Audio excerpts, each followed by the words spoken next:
Hey, good morning. Good morning. We welcome you to our service this morning. Glad to have you here. Hope you're doing well this morning. We are working our way through, in an informal way, a series on discipleship. What does it look like to be a disciple? What does it look like to be a follower of Jesus in a committed covenant relationship? And so we've talked about what does it mean to be in covenant. We've talked a little bit about, so far this year, we've talked a little bit about what are the signs of the covenant, and in which ways has God made covenants with us throughout the history of being God's people. Now this morning I want to come at it a little differently. I want to talk about some of the implications of that covenant relationship, the special nature of a relationship we have with God.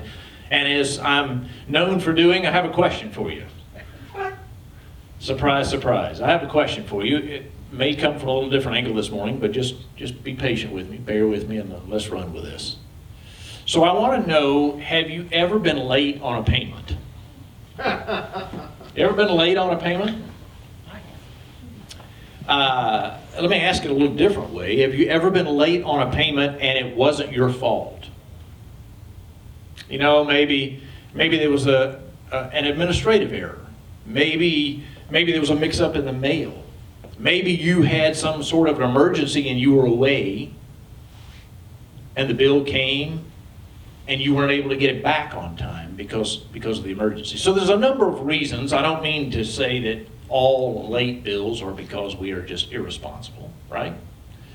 Although sometimes that happens as well. So along those lines, what does it feel like, regardless of the reason? What does it feel like to be late on a payment? Now let me switch that around and ask, has anyone ever owed you something? Has anyone ever had some sort of debt that they have with you and they are late in paying it, late in returning it, late in doing whatever the agreement was to fulfill their end of the bargain?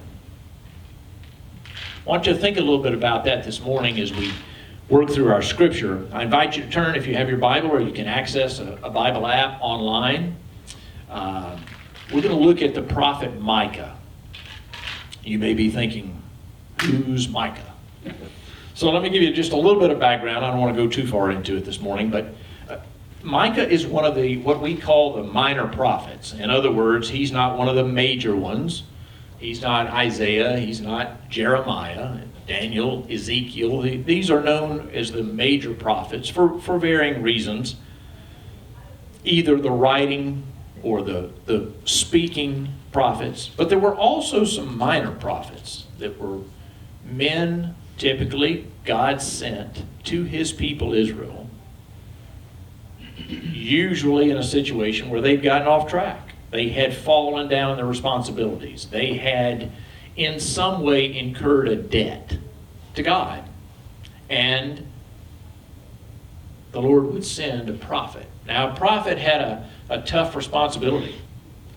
Prophets we tend to think of today are people who maybe speak about the future. You know, they predict when something's going to happen. Not so with the biblical prophets. On occasion, but typically, their job was to tell exactly what was going on. Truth-telling, if you will. Now, sometimes that involved what's going to happen if you don't get your problem solved, people of God. But it always involved telling the people what God saw, how God saw them, how he viewed them. And so this notion of a prophet coming to you was rarely good news. Now you might step back as we are from this vantage point and say, well, it was good news. God was trying to help them get back on track, right? But in the moment, it didn't feel like good news. To have somebody bring to your attention a fault, an error, a poor judgment, a very deliberate disobedience, a rebellion, any of those, all those, would leave you in a place of feeling bad inside. At minimum, well, what are we going to do to right this? What are we going to do to make this right or whole again? There's a little bit of that being addressed here in Micah. We're going to look at chapter 6 this morning, so I invite you to turn there. Micah chapter 6. This is just before you get to the New Testament. There's a few books, 12 to be exact, little small ones, sometimes as short as one page, right before the New Testament. So if you don't know where it is, find Matthew and then back up just a little bit and you'll find Micah. Micah's in between Jonah and Nahum, and we're looking at chapter 6 this morning. Now Micah was a minor prophet only in the sense that he was at the same time Isaiah was. Both of these were men called to minister, to pronounce the Lord's warning to Israel because they were off the track. And he comes in this particular chapter as a man who had to stand before God and see through his own eyes, see through God's eyes, his people. If you were to read up to this point, you would know God is unhappy. As a matter of fact, he's angry with Israel. He's angry with them because they've been unfaithful. This is not new news. If you've studied any of the Old Testament or the Hebrew Scriptures, you know that they had a problem with repetition. They were pretty good at getting off the track, if you will. Pretty good at being bad. And so Micah has come, and as you work your way through this chapter, just 8 verses, it's going to switch back and forth. There is a sense in which Micah is speaking initially for God, from God's perspective. But then he's going to turn around and ask from himself, for the people that he's representing, if you will, the people of God. He's going to ask in response to what the Lord's telling him. And then you're going to hear the Lord speak once again. So just so you have an idea of how we're working through this. Now I want to read through it and we'll discuss it. And then I want to wrap that back around to the way we started this morning. Micah says, listen to what the Lord says. Stand up. Plead my case before the mountains. Let the hills hear what you have to say. Hear, you mountains, the Lord's accusation. Listen, you everlasting foundations of the earth, for the Lord has a case against his people. He is lodging a charge against Israel. Now obviously there's a little bit of strange language in here. You're not expecting him to call, or anyone actually, to call mountains, right, of the earth's foundations as a court of appeal, if you will. But the Lord is doing that in this instance as a way of saying to Israel, I'm calling all of creation to witness this exchange between us. All of creation to serve as a court because the Lord had made a covenant with Israel that would affect all of creation. He had promised, you may remember, to be through Abraham a blessing to all people. And in the whole world being blessed, all of creation would as well.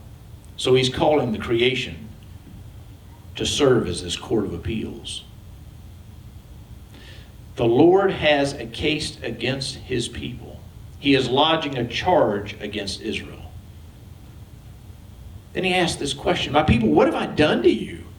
Have I burdened you? Answer me. I brought you up out of Egypt and redeemed you from the land of slavery. I sent Moses to lead you, also Aaron and Miriam. My people, remember what Balak, king of Moab, plotted, and what Balaam, son of Beor, answered.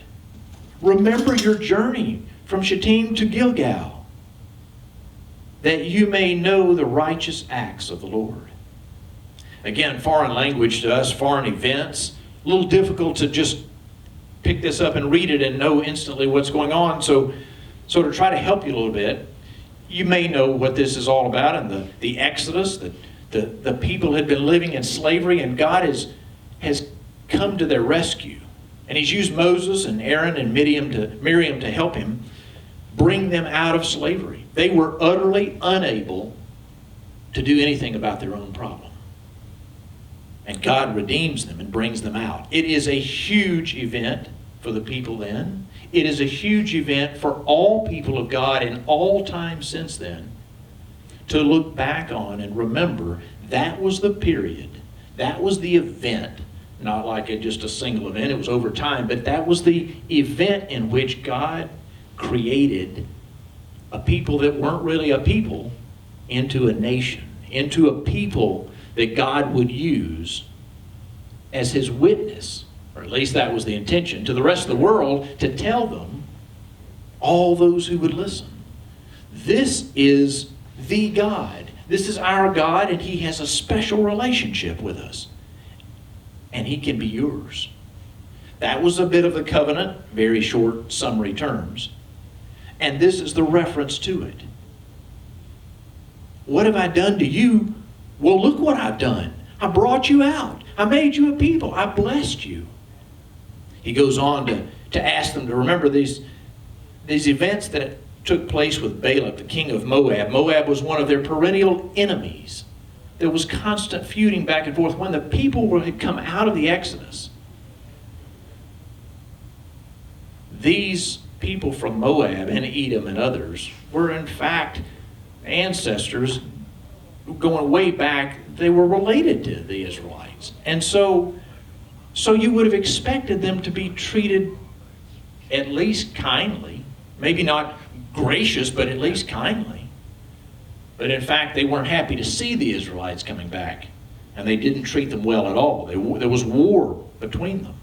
And Balak, the king of Moab, in this instance you can find back in Numbers, the book of Numbers early on in the Bible, particularly in chapters 22 through 24, there's this story of Balak seeing all these Israelites come close, and there's a lot of them.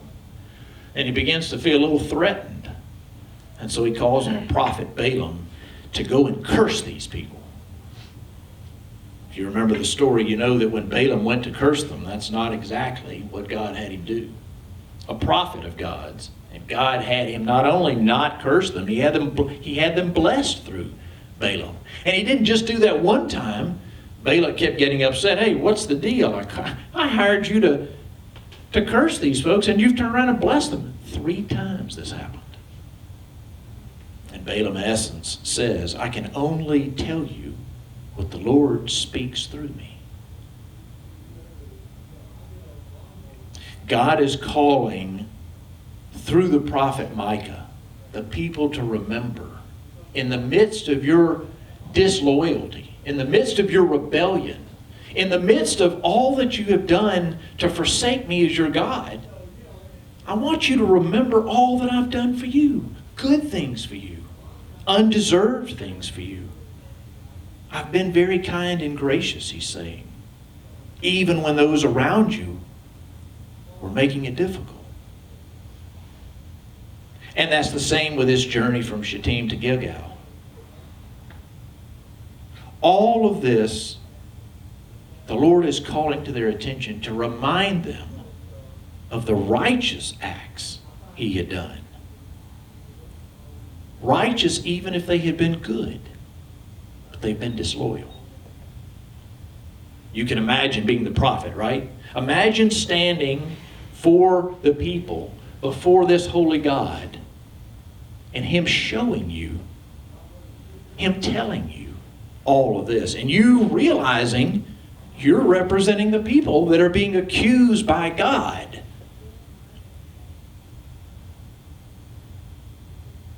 And you're not innocent yourself, because all people, the scriptures tell us, are guilty. All of us. And so his role is to turn around and share with the people of God this indictment.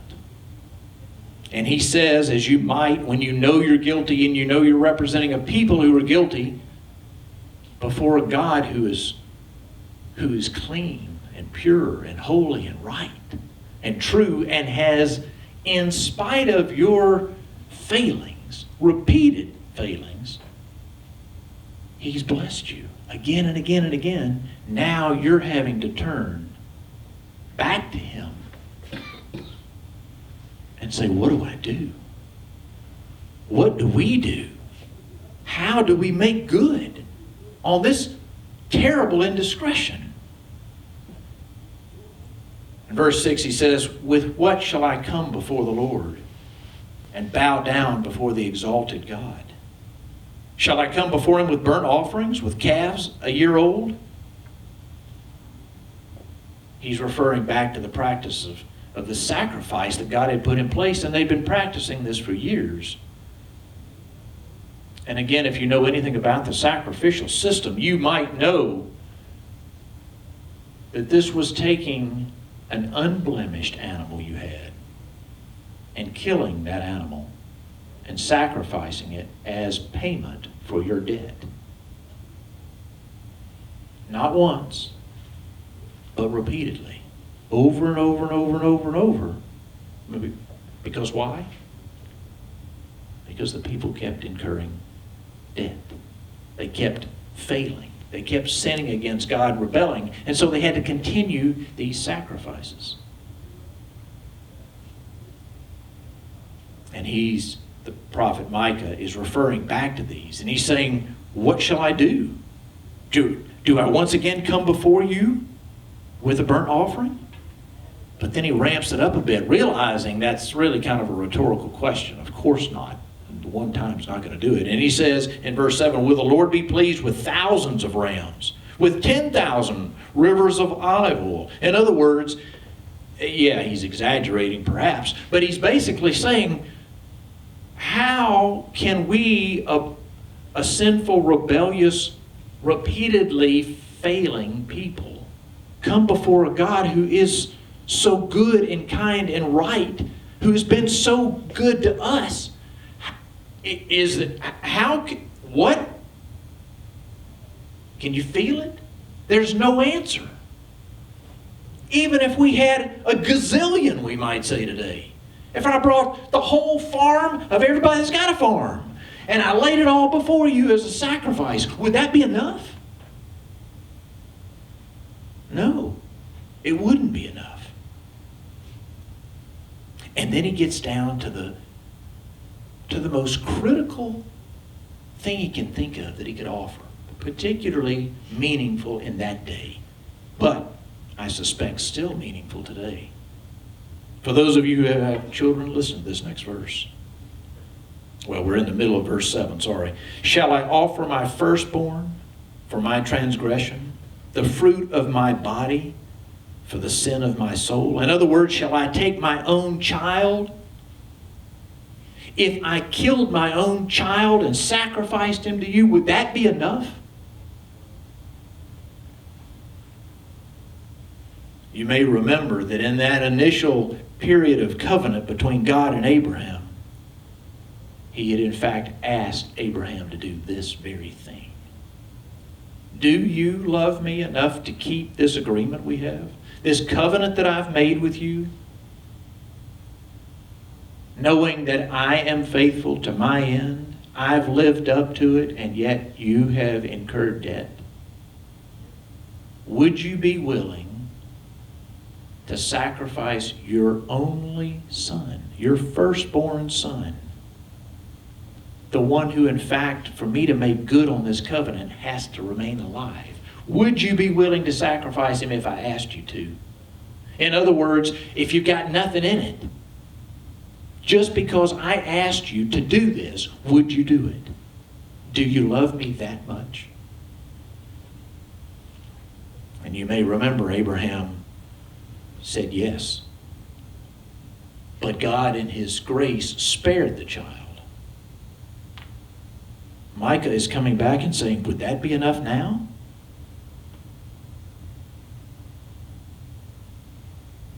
And then speaking for the Lord once again, turning back around and facing the people, he says this verse that is probably one of the better known verses in the Old Testament. He has shown you, O mortal, he has shown you, human, what is good. And what does the Lord require of you? In other words, it isn't all these things that you suggested. The Lord requires that you act justly, that you love mercy, and you walk humbly with your God. Now, I referenced that very passage several weeks ago when we talked about the house rules. You remember? The rules of the house, living under someone else's rules, like when you're a kid and, your parents tell you, got to live under my rules as long as you live under my house and my provision, my protection. To act justly, to love mercy, and to walk humbly with your God. Now that alone may cause you to say, what's he talking about? How am I going to love mercy, but also do justice? How am I going to act justly, but also love mercy? Let me push that point a little bit more. Because we translate it in English, and I think many of your translations would say love mercy. If you were to get at the original language and you were to dig a little bit underneath it to find out what's there, you'd find the word hesed. We don't talk about hesed a lot, but it would be a good thing to talk about in church. It'd be a good thing to talk about with anybody who knows anything about our God. Because hesed is a word that talks about this covenant that he has with us, with all of us, with any of us who are a part of his people. Hesed does, in fact, include mercy. Hesed does, in fact, include a kind response to others. But there's so much more. There's not really a way I can capture all of it, but for the sake of time, let me just suggest that what he's getting at here is a faithful, steadfast love. A deeply committed love. A love that goes beyond just the terms of the covenant. I mean, you may remember God said, this is what I'm going to do, and this is what I'm expecting you to do, and there it is. If I go to you and you're selling goods or you're selling services, and I say, if I pay you this, you will do this for me, then the expectation among any reasonable people is that I will make good and pay you what I told you I would, and you will in fact serve me or sell me the goods that you represented. That's the terms of an agreement. But what if you were to go beyond that? What if you were to receive my money, switch it around, you receive my money for a service, and I didn't just serve you in that way, I added to it. I'd say, wow, you're kind of kind, that was nice, appreciate that, hey, thanks. What if that became your way? You continually went above and beyond. That's what Hesed is all about. It's this notion of going well beyond. Let me put it in different terms. Let's say you've married. You're in a married relationship. Are you feeling a little uncomfortable where I may be headed with this one? You're in a married relationship, and you've got agreements, right? You've kind of worked out some things. You said some vows when you got married. And since then, you've been kind of working out what that looks like in real life, not just in ceremony. And I don't know if this applies to you, but let's just run with this for a minute. Let's just say that, you're typical. You mean well, but good grief, sometimes you get frustrated. I mean, I don't remember this before we got married. I don't remember you being this way. I don't know what. Or maybe you're in the situation where, well, you're just kind of off on your own and doing your own thing, and then you discover, whoa, my spouse doesn't like this. Now I feel like I owe a debt, Oops. To make it worse, what would be the response? Anger? Jealousy? Demanding payment of some sort? I want to suggest to you that the worst thing would be none of that. But in fact, for your spouse to not only treat you, I'll put this in real terms, better than she owed you. What if my wife not only didn't return in kind what I had done, not only did she just accept and not jump on me about it, what if in fact she increased her kindness to me? Not an in-my-face kind of thing, maybe subtly, maybe where it wasn't even immediately obvious. But in the midst of my debt, my transgression, my failure, she seemed to be blessing me more. You ever been in that situation? If you're feeling bad to start with, whoa.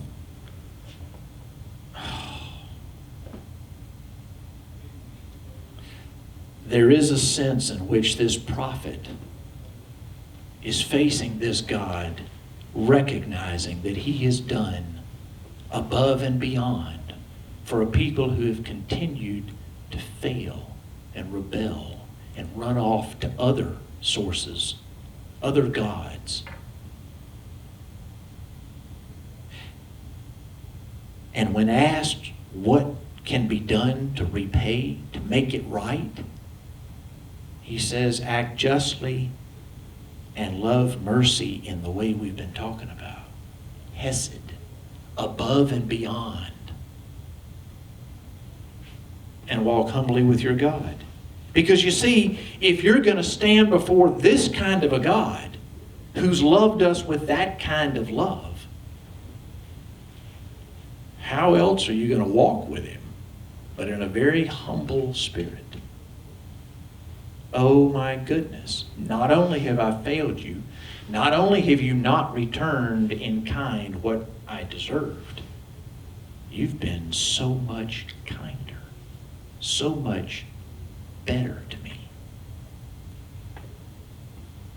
Of course we're to walk humbly with our God. So I want to bring this back around to you and say, have you ever had someone owe you something? Have you ever had someone borrow something? I remember my dad telling me, as a kid, this is a really elementary example, but hey, if you borrow something, typically a tool or something like that, if you borrow something from somebody's son, make sure when you take it back in better condition than it was, or at least as good as condition. In other words, clean it up, polish it, whatever you need to do, make the person you borrowed it from pleased, maybe to the point of surprise, that you respected what was your neighbor's. What if you had a debt that you owed, or someone owed you a debt and you responded in that way? I want to ask you today to think about, maybe not debts in monetary terms, although maybe that applies to you. But what about other instances where people owe you something, or you owe someone else something? What about in instances where you have benefited from the work of other people, either one-on-one, or maybe a whole lot of people? Maybe you're not even aware of it.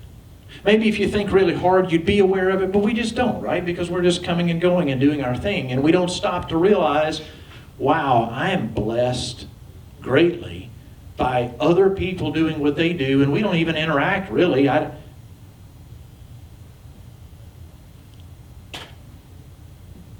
Or maybe you're called on to serve someone. Maybe someone appeals to you. Maybe someone cries out to you for help, for mercy, for you to loan them something, for you to give them something, for you to sacrifice your time for them. And then they don't repay.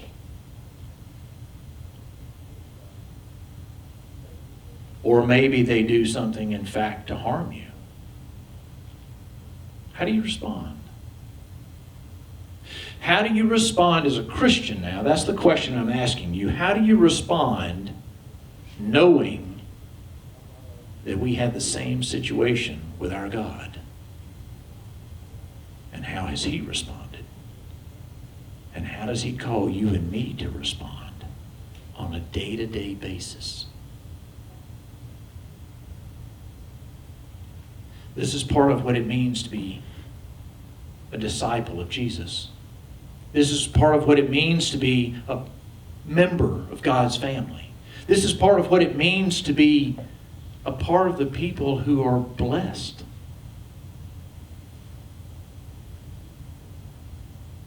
what does God expect in return?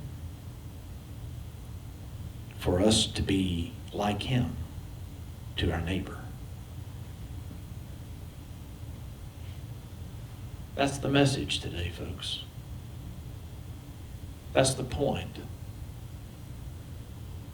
Because we live in a society today, we live among a people today, we in fact maybe contribute to this today, where there is a great deal of animosity. There's a great deal of feeling put down, let down, harmed, worked against, prejudice, discrimination, any other means of or way of defining unfairness. I just want to get them back because I'm fed up with this. And they deserve it.